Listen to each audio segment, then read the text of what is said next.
네, 627 대출 규제가 시행된 지 2달이 가까워옵니다. 서울 아파트값 상승폭은 둔화세가 뚜렷하고 지방은 하락폭이 축소되고 있죠. 정부는 지방건설 경기를 살리기 위해 안간힘을 쓰고 있는데 침체된 지방주택시장에 온기가 스며들지 두 분과 얘기 나눠보겠습니다. 권대중 서강대 일반대학원 부동산학과 교수 김인만 부동산 경제연구소 김인만 소장 나오셨습니다. 어서 오십시오. 안녕하세요. 자, 지방경기 활성화 대책 정부가 얼마 전에 또 발표했죠. 627 대출 규제 후 집값 지금 상승 추세, 상승폭이 많이 둔화가 되고 있는데 그동안 지방 아파트 굉장히 침체가 이어지고 있었습니다. 좀 분위기가 바뀌고 있는지 지방 아파트 시장 좀 먼저 점검해 보겠는데 권 교수님 상황이 조금 어떻습니까? 지방은? 지난주 기준으로 좀 대구하고 부산이 조금 거래가 일어나고 있는 것 같아요. 대구, 부산. 네. 그리고 부산이 그 남천동에 분양하는 게 상당히 비율이 셌습니다. 그래요? 이게 이제 조망권 때문에 그런 것 같은데 예. 그렇다고 해서 뭐 전반적으로 지방 경기가 살아나거나 부산 시장의 아파트 시장이 살아나는 것 같지는 않고요. 일부 지역만 그렇습니다. 대전도 마찬가지입니다. 그리고 나머지는 아직 뭐 여전히 침체로 가고 있고요. 6월 말 기준으로 국토교통부 발표 자료를 보면은요. 전국의 미분양 주택이 63,700가구 정도 됩니다. 그 중에서 이제 중공업 미분양, 악성 미분양이라고 그러죠. 악성 미분양. 26,700가구 정도 됩니다. 네. 그래서 이제 정부가 지난번 8월 14일 날 두 번째 대책을 내놨죠. 미분양 주택 해소책을 내놨습니다. 여전히 서울 지역도 거래가 좀 거의 중단된 상태처럼 거래가 별로 없는데 어쩌다가 거래되는 것들이 최고가를 형성하고 있습니다. 서울의 경우에. 네, 그래서 서울은 그래서 아직도 강보합세를 유지하고 있구나. 떨어지지 않고 주요 지역은. 근데 이제 외곽 지역은 오히려 중저가 지역은 오히려 좀 보합세 내지는 약세를 보이고 있어요. 근데 사실은 지난번에 그 대책을 내놓을 때 공시가격 12억 이하는 6억 원까지 대출 주기로 했거든요. 그러면 오히려 중서민들의 중저가 주택은 거래가 될 줄 알았는데 관망세로 같이 돌아서고 있습니다. 관망세. 그래서 앞으로 이제 8월 말 9월 되면서 이사철을 앞두면 이제 어떻게 변할지 좀 봐야 될 것 같습니다. 네, 관망세 속에서 거래가 줄어드는데 지방은 아까 대구, 부산에 아마도 좀 중요 핵심 지역에 조금 뭐 가격이 그렇습니다. 오르는 대구는 지금 수성구가 그렇고요. 수성구. 네. 그리고 부산은 지금 이제 남천동 쪽에 아마 일부 그 수영구 쪽에 그런 것 같습니다. 혹시 뭐 김인만 소장님 의미 있는 이런 대구, 부산의 일부 지역의 상승 또는 회복세가 좀 의미 있다고 봐야 돼요? 의미는 서울하고 똑같습니다. 저는 양극화로 보고 있거든요. 서울도 지방에서도 양극화. 올 상반기 집값 어디 올랐냐라고 하면 서울 한강벨트가 상승을 주도했지. 서울 외곽이나 경기, 인천, 경기도도 과천하고요. 분당, 판교만 집값이 많이 올랐지. 나머지 지역들은 안 올랐습니다. 전체적으로 이제 침체 상황이 계속 이어지고 있는데 부산하고 대구도 이제 최근에 거래량이 늘어났다고 하는데 어디라고 하면 이제 대구에서는 수성구가 뭐 강남이잖아요. 대치동. 그러니까 상위 20% 5분위 가격만 거래가 되고 올라가고 있고요. 교수님 말씀하신 것처럼 부산은 앞서서 이제 남천도 그 메가마트 부지인데 거기가 광안대교 뷰가 기가 막히게 나옵니다. 그래서 부산에서 먹히는 지역들은 해운대나 광안리에 오션뷰가 나오는 곳들은 부산에도 인구가 320만 정도 되는데 돈 있는 사람들이 사지만 부산 전체를 보게 되면 서울 한강벨트하고 저는 똑같다. 그래서 이게 특별히 뭐 다른 현상이 아니라 서울의 양극화가 지방에도 똑같이 진행이 되는구나. 될 곳 상위 20%만 되고 나머지는 되지 않는데 우리 전체 부동산 시장을 보자면 상위 20%만 바라보고 정책을 할 수는 없는 거고요. 전체적으로 보게 되면 미분양도 뭐 줄어들었다고는 하지만 제가 볼 때는 여전히 높은 수준 유지되고 있습니다. 전반적으로 양극화, 뭐 수도권과 지방, 서울 내에서의 양극화인데 지방의 주요 지역에서 또 양극화, 좋은 지역에서는 또 집값이 조금 꿈틀거리지만 그 밖의 지역은 전반적으로 지금 시장이 안 좋은 양극화, 참 안 좋은 현상이 계속되고 있네요. 그래서 정부가 여러 가지 대책을 좀 내놨잖아요. 뭐 1가구 1주택의 특례 지역을 확대하고 뭐 대상 주택도 넓혔는데 세금 혜택을 주는 지역 대상을 넓혔잖아요. 그러면 좀 이제 지방 주택을 조금 사라 그런 신호인데 어떻습니까? 효과가 좀 있을까요? 제가 볼 때 결론적으로 말씀드리면 뭐 크게 효과가 없을 듯합니다. 효과가 없을 것 같다. 여기 서울 사람들이 강릉에 가서 집을 살까요? 네, 너 속초에 가서 집을 살까요? 이번에 정부가 내놓은 대책은 84개 그 인구 소멸 지역이나 관심 지역에서 9억 원 이하의 주택을 매입하는 경우입니다. 아파트를 매입하는 경우. 원래는 4억 원이었습니다. 대상을 넓혀준 거네요. 좀 네. 좋은 집도 살 수 있다. 네, 근데 지방에. 가장 좋은 지역이 관심 지역이 속초나 강릉이나 경주 같은 데예요. 예. 그런 지역, 그럼 뭐 중간에 경상북도의 김천이나 상주나 이런 데는 서울 사람이 가서 살 일이 없겠죠. 그래서 그 지역 주민들은 모르겠지만 수도권에서 원정 가서 투자하는 거는 거의 많지 않을 거라고 보여지고요. 네. 광역시는 모두 또 빠졌습니다. 대도시는. 대도시 그래서 인구가 아까 우리 김인만 소장 말씀하신 대로 부산도 350만 인구가 320만이 무너지고 있잖아요. 네. 그것도 인구 감소 지역입니다. 그런데 이런 데는 다 빠지고 중소도시가 해당이 됩니다. 대도시는 빠지고 그런 지역에서 이제 4억 원 이하의 주택, 85제곱미터 이하는 주택수에서 배제했는데 네. 이거를 이제 9억 원까지 늘리면서 이 재산세나 종부세나 뭐 어떤 그뿐이 아니라 취득세와 양도세까지도 모두 다 이렇게 좀 세제 혜택을 줬는데 예. 과연 그게 이제 어느 정도 사람들이 그걸 살까요? 그래요. 조금 회의적인 시각이다. 저는 뭐 대책은 좋습니다. 대책은 필요하지만. 좋은데 시장에는 당장 제 생각에는 개인적으로 지방주택 활성화보다는 서울의 주택 공급 정책을 내놓고 이어서도 지방의 정책을 내놨어야 되는데 지금 거꾸로 간 거 아닌가 그런 생각이 좀 들어요. 공급 대책을 이제 곧 내놓는다고 하니까 조금 지켜봐야 되겠는데 여튼 세제 혜택도 주고 여러 가지 대상도 넓혔으니까 서울에서 세컨드 홈 개념으로 뭐 고향에 가서 집을 한 채 사고 별장처럼 이용한다거나 나중에 또 내려가 살 경우 대비해 살아가거나 그런 권유 신호인데 효과가 좀 권혜준 교수님 조금 회의적으로 보네요. 교수님도 회의적으로 보고요. 뭐 저도 사실 좀 미흡하다고 보는 게 미흡하다. 인터뷰를 좀 해봤거든요. 예, 주변에 전화 오는 기자들이나 주변 사람들한테 야, 너 같으면 사겠냐? 예. 라고 하니까 사겠다는 사람이 한 사람도 없었습니다. 그 이유를 좀 살펴보게 되면 우리가 집을 살 때는 이제 두 가지 목적이 있잖아요. 하나는 올라갈 것 같은 기대감이 좀 있을 때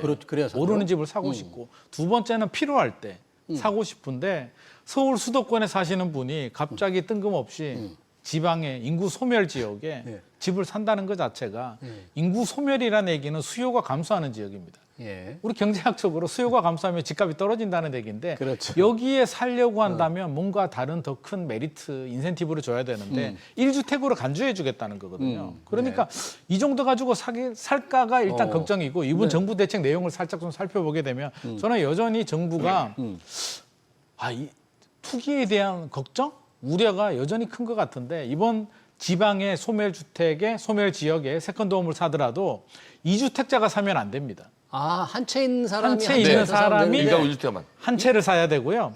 그 소멸 지역에 한 채 가진 사람은 또 한 채를 사면 안 됩니다. 그 지역에 사는 한 채 더 사면 아니 분양 안 되는 집 사기만 해도 국가 전체로 좀 고맙게 생각해야 될 또 것 같은데. 하나가요. 금액이 12억 이하입니다. 근데 집에 그런 지역에 12억짜리 주택 없습니다. 그러니까요. 네. 그러니까 예를 들어서 별장으로 하나 쓰고 싶다 그러면 서울 수도권에 집 하나 있는 서민이 예. 무슨 별장이 필요해서 여행을 가고 싶으면 호텔이나 콘도에서 자면 되지 별장이 필요할 정도면 자산가 수준인데 네. 그걸 한 채로 못 박아버리고 지방에서도 그 지역에 한 개 더 필요한 사람이 있는데 지방에 집이 있는 사람은 그 지역에 한 채 더 못 사게 하니까 저는 여전히 정부가 투기라는 명목 하에서 굉장히 너무 소극적인 정책을 펴고 있는 것이 아니하다. 그러니까 두 채 있는 사람이 인구 감소에서 한 채를 더 사거나 그 지역에 한 채 갖고 있는 분이 한 채를 더 사는 경우에도 일단 지방 건설 경기를 활성화시키기 위해서 다 제한을 없애주고 사주기만 해도 땡큐인데 지금 그거를 정부가- 1주택이라고 지금 못을 근데 받고 그것도 있기 딱 때문에 1년입니다. 내년 말까지입니다. 네, 말까지요. 네, 네. 여튼 뭐 정부도 대책을 하나씩 점진적으로 하면서 시장 상황을 봐가면서 뭐 강도를 조금 이것도 안 되면 또 강도를 높일 뭐 준비를 할지도 모르죠. 세금을 더 깎아주는 방법을. 그래서 사실은 차라리 그 지방에 주택수에 관계없이 국민주택 규모 이하일 경우에는 두 개, 세 개를 사더라도 다 사용 안 하거든요. 어차피 전세로 놓거나 월세로 놓는데 임대사업자 등록을 활성화시키면서 그걸 풀었어야 되는데 집이 있는 사람은 못 사게 하고 또 이것도 기간을 정하고 뭐 이렇게 정하다 보니까 거기 대상자가 많지 않은 거죠. 네, 그러네요. 정부 정책이라는 게 참 여러 가지를 살펴야 되니까 이번에 나온 것 중에도 인구 감소 지역에 한정하지만 매입형 아파트 10년 민간 임대를 1년간 한시 복원한다. 요거는 뭡니까? 이거 어떤 효과가 있는 거예요, 이거는? 이게 문재인 정부 시절에 이제 처음에는 이제 풀어졌죠. 매입형이 임대. 그러니까 집을 사서 임대 사업자 하시는 분들한테 혜택을 주다가 다주택자 규제를 빠져나가는 이제 틈새라고 해서 규제를 막았는데 이번에 지방에 대해서는 다시 좀 풀어주겠다라고 하는데 이것도 한시적으로 풀어주는 거고요. 예. 결국에는 이제 지방에 교수님 말씀하신 것처럼 여러 채를 사서 임대 사업자를 하라는 건데 생각해 보게 되면 올라가지도 않는 인구 감소 지역에 역시나 이거를 추가로 살 수 있는 사람이 과연 얼마나 될까에 대한 좀 걱정스러운 부분이 있습니다. 네. 그래서 정부가 한 걸음 한 걸음씩 뭔가 대책을 내놓기는 하는데 제가 볼 때는 안타까운 게 우리 앵커님 말씀하셨듯이 내놓고 안 되면 또 추가 대책 내놓고 계속 이런 식으로 내놓고 있는데 저는 차라리 처음부터 충분히 검토를 해서 할 때는 시원하게 한번 딱 쏟아붓고 파격적으로 빨리 네. 해결을 하고 네. 다음 단계로 넘어가야 되는데 지금 미분양 문제를 몇 년째 지금 질질질질 끌고 있는지 이게 좀 안타까운 상황입니다. 예, 지금 미분양 말씀을 하셨는데 이번에 네. LH가 준공업 미분양, 악성 미분양 매입 물량이 올해 3천 가구인데 내년에 이제 5천 가구를 더 사겠다는 거잖아요. 이 정도면 어떨까요? 건설사들 이건 조금 제가 걱정되는 게 걱정? 네, 왜요? 걱정되는 게 LH의 자체 빚이 많아요. 임대주택을 공급하거나 임대주택을 매입할 때에는 돈이 들어간 그 원금을 다 회수 못합니다.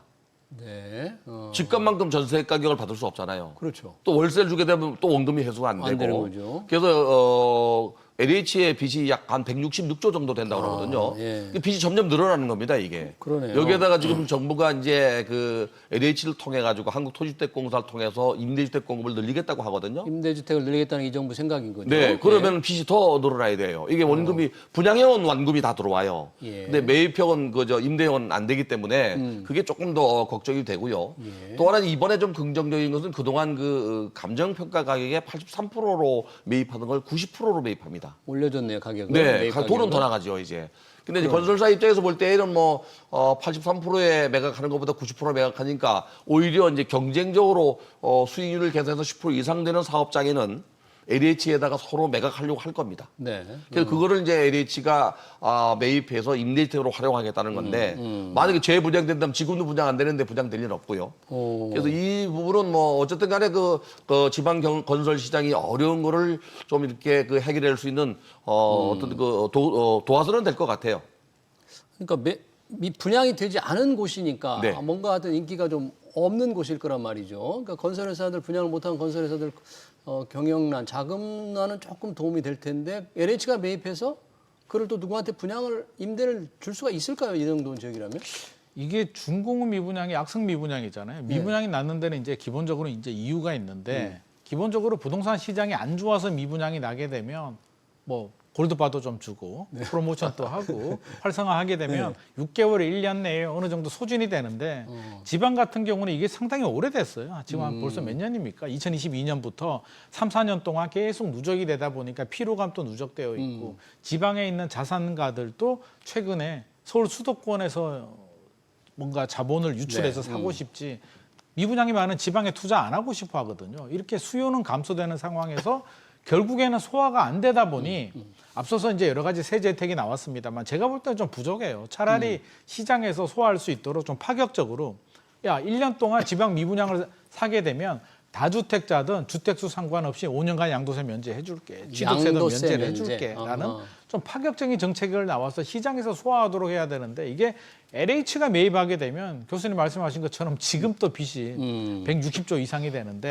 앞으로도 문제가 대통령께서도 그 얘기를 했잖아요. LH가 땅 장사하지 말고 니들이 직접 해라고 하는데 이제 직접 시행 시공하게 되면 빚이 기하급수적으로 늘어나거든요. 그렇다고 해서 이게 미분양 문제가 빨리 소진이 되냐 그러면 사실 지금 또 계속 짓고 있습니다. 분양 물량들이 나오고 있는데 이게 어느 단추부터 제대로 꽂아야 될지 지금 굉장히 고민이고요. 시간도 지속이 되고 있는데 LH가 만능 열쇠는 아니다. 지금 LH 부담이 너무나 큽니다. 그래서 시장에서도 어느 정도 소화하고 LH도 보고 역세권에 좋은 자리에 좋은 곳인데 미분양이 난 곳들은 당연히 자본을 투입을 해서 할 수 있겠습니다만 가보면 지하철역하고 거리도 멀어요. 주변에 논밭밖에 없는데도 막 지은 곳들이 있거든요. 거기에 LH가 매입을 해서 임대를 놓는다고 해서 과연 얼마나 제대로 될까에 대해서 상당히 좀 걱정스럽습니다. 네, 참 정부 돈이 LH라는 게 공사하기 때문에 결국 정부 세금이 들어가니까 무작정 또 많이 사줄 수도 없는 거지 않습니까? 건설회사들이 물건을 만들었는데 분양이 안 된다는 건 물건을 만드는데 안 팔린다는 거잖아요. 시각이 지금 이제 정부가 이번에 또 한 가지 눈을 돌린 게 있어요. 뭐예요? 국유기금을 통해서 주거용, 상업용, 공업용이나 지어놓고 공실로 발생해서 분양이 안 된 거를 정부가 매입해서 청사나 공공 그 건물로 쓰겠다고 하는 게 있습니다.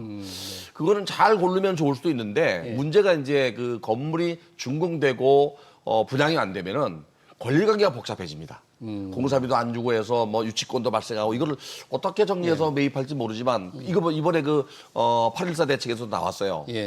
수도권 지역에도 제가 수원을 한번 가보니까 깨끗한 건물을 지어놨는데 단 한 가구도 한 곳도 분양이 안 된 상업용 건물이 있어요. 근데 이런 것들은 이제 가보니까 유치권 뭐 써 있고 막 이런데 이게 권리가 잘 된다 그러면은 방치 건축물을 정리하는 차원에서 가능성이 있는데 일단 발표를 했어요 정부가. 그래서 정부가 부동산을 좀 정상화시키고 살리겠다는 의지는 분명히 있는 것 같습니다. 네, 그런 의지는 있는데 실현이 될지 주택시장과도 조금 관련이 있습니다만은 지방 건설 경기를 활성화시키기 위해서 이번에 발표한 게 또 SOC 사업 예비 타당성 조사라는 게 있습니다. 이 사업을 해도 과연 경제성이 있을지 없을지를 결정하는 대상 규모, 공사 규모가 지금은 500억인데 이걸 이제 1,000억 원으로 높이기로 한 거죠. 1,000억 원 이하는 예비 타당성 조사를 안 하겠다. 좀 정부, 중앙정부 간섭 없이 사업을 하라. 이것도 지금 발표를 했잖아요. 이 부분은 좀 다른 논란이 좀 있는 것 같아요.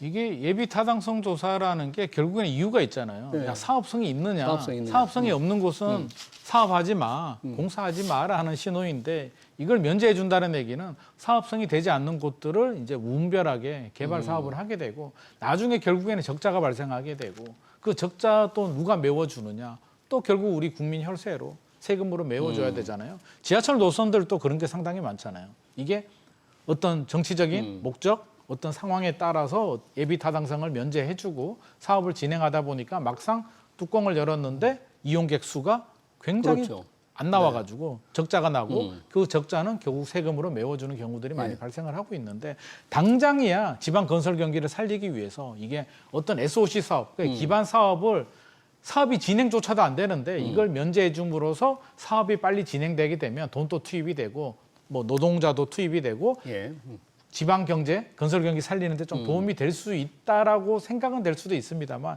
이게 근본적인 해결책은 아니고요.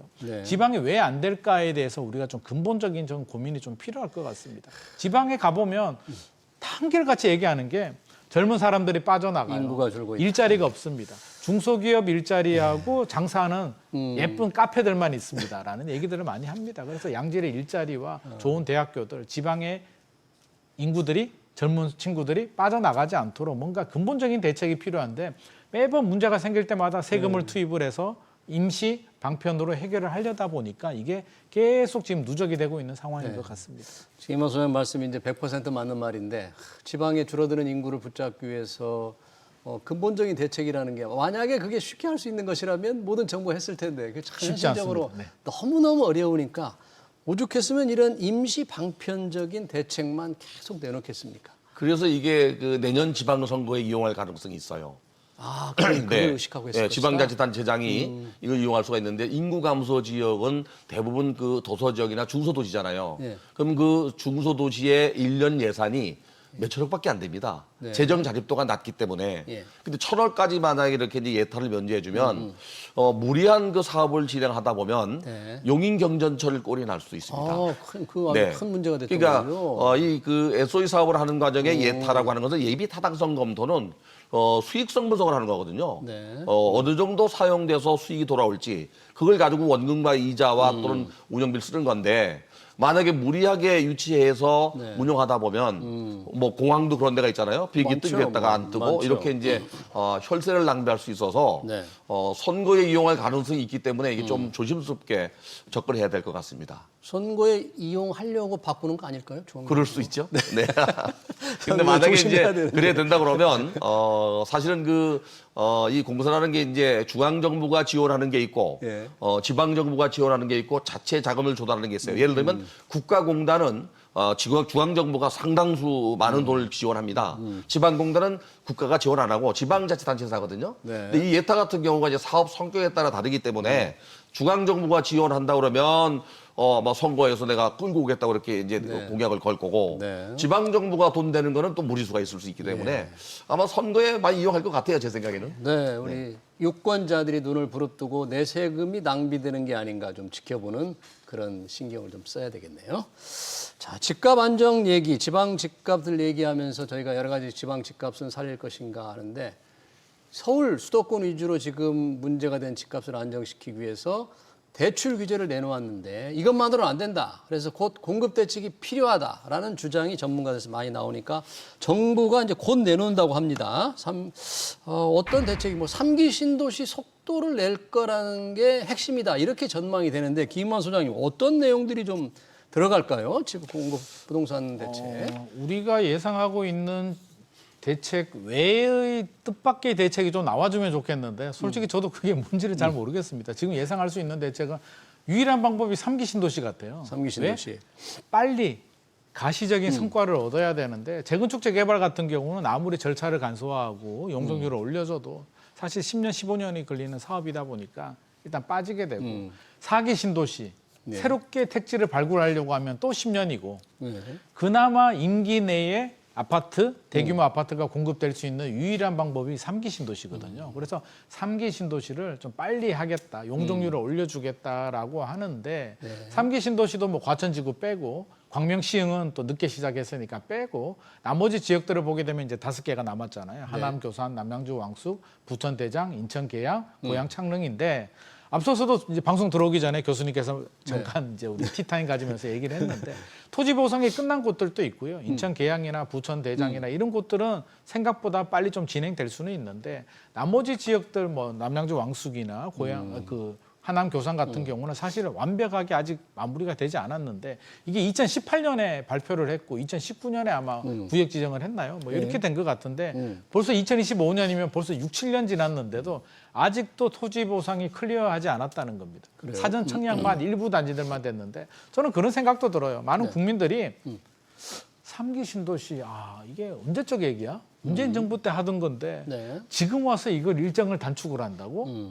일정 단축하게 되면 그래서 언제 입주하는데? 라고 하게 되면 빨리 입주해야 2028년이고요. 이게 동시에 입주할 수도 없잖아요. 2027년이 있는데 남양 제일 빠른 단지들은요. 아주 한 개가. 거?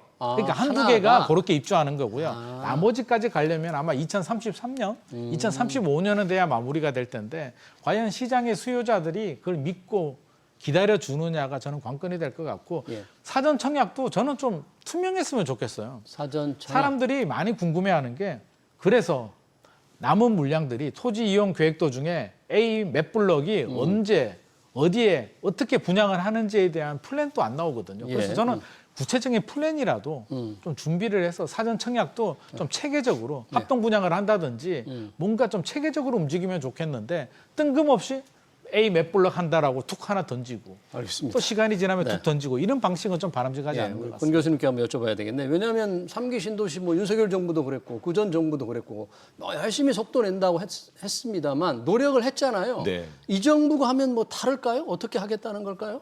저는 마찬가지라고 생각해요. 토지 보상 문제가 일괄적으로 끝나지는 않거든요. 토지 보상이? 네, 만약에 이제 우리나라의 토지 보상 제도는 30제도로 돼 있습니다. 예. 일단 그 감정 평가를 해서 협의가 안 되면 협의 보상이 안 되면 지방 토지 수용위원회의 토지 등 소유자가 이의 제기를 할 수가 있어요. 이게 한 1년 가요. 그러고 나서 재평가해서 또 합의가 안 되면 마지막에 중앙 토지 수용위원회에 또 한 번 올라갑니다. 이게 또 한 1년 가요. 그러면 그냥 3년 가요. 그러다 보니까 늦어지는데 지금 협의 보상도 안 되는 데가 있거든요. 아직도 그래요? 네. 그래서 뭐 광명시흥지구는 감정평가도 아직 다 안 한 상태입니다. 그래서 이걸 빨리 진행하되 이게 그 시장을 안정화시키기 위해서는 3기 신도시뿐이 아니라 다른 것도 좀 같이 진행돼 있다고 봐요. 어떤 게 필요할까요? 이재명 대통령이 후보 시절에 도심지의 정비사업 규제 완화를 통해서 공급하겠다고 했거든요. 규제 완화. 네. 그리고 또 하나는 이제 도심복합 개발이나 역세권 개발도 활성화시키겠다.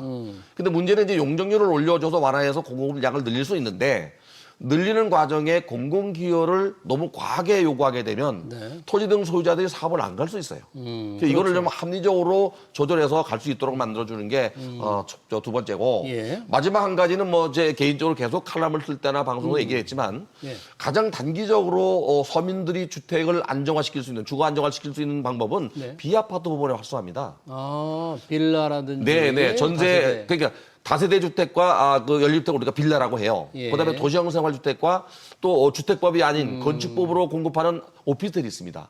이거는 단기적으로 짧으면 3개월, 길어도 6, 7개월에 입주가 가능합니다. 근데 왜 이걸 공급을 못 하냐면 당장 뭐 분양이 되고 이익이 남으면 건설사들이 분양하겠죠. 예. 전세 사고가 여기서 많이 났어요. 전세 사고. 그래서 정부가 전세 제도에 대해서 뭐 보증을 강화하겠다고 발표를 했는데 아직 대책이 안 나왔어요. 예. 그래서 전세 제도에 대한 강한 그 보호 대책이 나온다면 비아파트 부분의 활성화가 필요하다. 그러면 시간을 좀 단축시킬 수 있다. 그렇죠. 근데 이걸 가지고 시장을 안정화시키고 예. 좀 더 고급 아파트를 원하는 사람들은 3기 신도시나 정비 사업을 또 바라볼 수 있게 해준다면 네. 단기적인 대책과 중장기 대책을 나누어서 정부가 좀 추진하면 어떨까 하는 생각이 들어요. 재건축 규제 완화 필요하다고 말씀하셨는데 지금 정부와 여당의 기본적인 입장이 과연 재건축 규제 관련 여러 가지 세제나 규제를 완화하겠다는 입장인지 아닌지가 조금 불투명하지 않습니까? 예를 들면은요, 역세권 개발이나 도심 복합 개발 같은 경우는 예를 들어 주거 지역의 3종 주거 지역의 용적률이 250%입니다. 수도권 정비 계획법상 여기는 과밀역 적권역이기 때문에.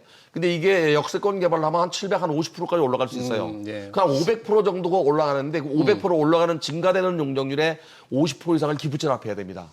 근데 땅으로 하는 게 아니고 건물 지어서 또 기부채납 합해야 되니까 실제 많이 줄죠. 그래서 사업이 빨리 못 가서 예.